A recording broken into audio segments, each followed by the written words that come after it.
Ook in Heerlen zijn woensdag de eerste vaccins tegen het coronavirus toegediend. Zuiderland beschikt over honderden Pfizer-vaccins voor de zorgmedewerkers. Jacqueline Buys was als eerste aan de beurt. Je weet natuurlijk niet hoe snel het vaccin werkt. Hè? Je moet eerst de antistoffen nog opbouwen.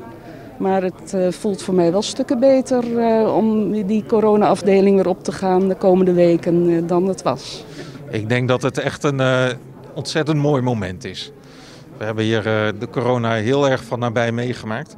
We zijn een van de ziekenhuizen met de meeste patiënten van het hele land geweest.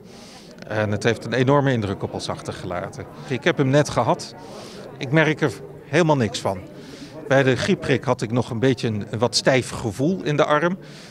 Dat heb ik nu helemaal niet.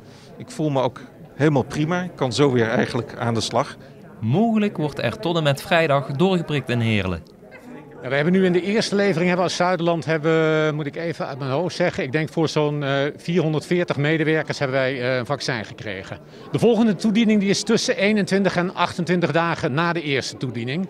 Dus dan krijgen we eigenlijk weer hetzelfde als wat we vandaag hebben. En dan gaan we ook weer al die mensen een tweede prik geven. Met de komst van het vaccin gloort er hoop dat de rust langzaam maar zeker weer terugkeert in de zorg.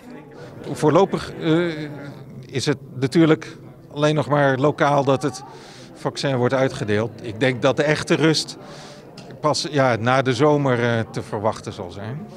Kunt u even uitleggen wat u in uw handen heeft? Dit is de registratiekaart. Coronavaccinatie staat erop. Daar zit het stickertje nu op van de eerste vaccinatie die ik nu gehad heb.